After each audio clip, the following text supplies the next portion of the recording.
તો રામ રામ, જય શ્રી કૃષ્ણ, જય માતાજી, ગુડ મોર્નિંગ મિત્રો. તમારા માટે સરસ મજાના ન્યૂઝ છે.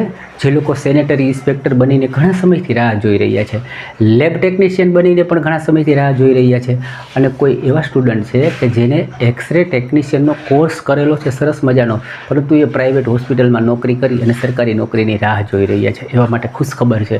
સરસ મજાની ગુજરાત ગૌણ સેવા પસંદગી મંડળની અંદર ભરતી આવી છે. તો આવો આપણે જોઈએ આખી ભરતી જે છે એના અંદર ડિટેલની અંદર માહિતીઓ જે છે સરસ રીતે હું તમને આપવા માગું છું.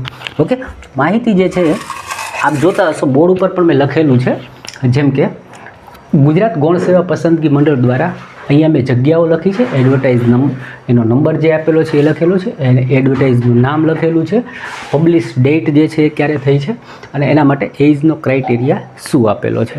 તો પહેલી જે વાત કરીએ કે એડવર્ટાઇઝ નંબર છે 351/2025-26.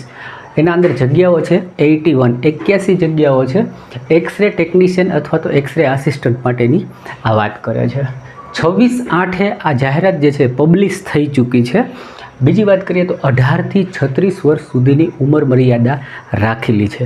એની સાથે સાથે જે લોકો અનામતમાં આવે છે, SC ST OBC EWS જે કાંઈ એમાં આવતા હોય એના માટે એને છૂટછાટ અલગથી આપવામાં આવી છે. બરાબર છે. તો હવે તમને એવું થશે કે ભાઈ એક્સરે ટેકનિશિયન જે છે એના માટે ક્વોલિફિકેશન શું? તો કે ભાઈ એક્સરે ટેકનિશિયનનો એક સ્પેશિયલ આસિસ્ટન્ટનો કોર્સ આવે છે. જે લોકોએ એ યુનિવર્સિટીની અંદરથી એની એક્ઝામ પાસ કરી છે એ લોકો છે આના અંદર ફોર્મ ભરી શકે છે.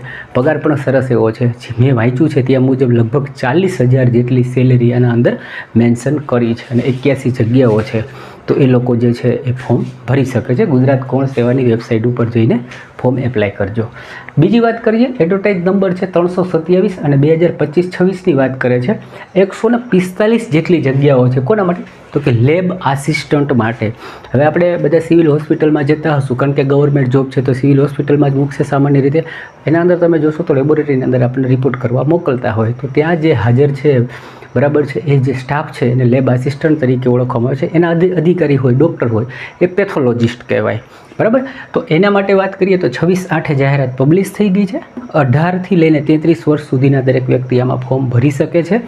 ઓકે. અને એજ્યુકેશન જે છે એમણે પહેલું એજ્યુકેશન એવું માંગ્યું છે કે ધોરણ 12ની અંદર કેમેસ્ટ્રી, ફિઝિક્સ અને અંગ્રેજીની અંદર પાસ હોવા જોઈએ, અને બધામાં પાછું કોમ્પ્યુટરનું જ્ઞાન હોવું તો માંગેલું જ છે. બરાબર છે. તો આ પણ એક સારી એવી વાત છે. 12 સાયન્સ પાસ થયેલા હોય આવા વિષયો જે મેં કીધા એ મુજબ.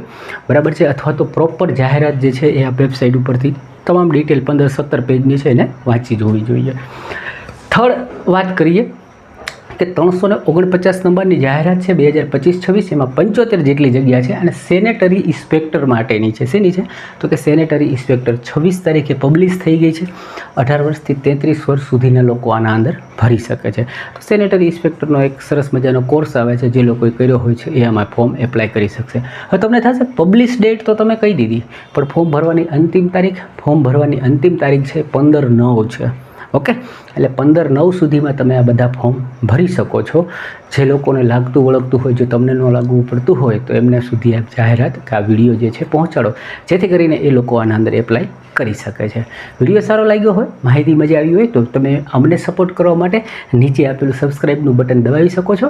અહીંયા બાજુમાં રહેલું લાઇક બટન દબાવી અમને પણ રાજી કરી શકો છો. આવજો.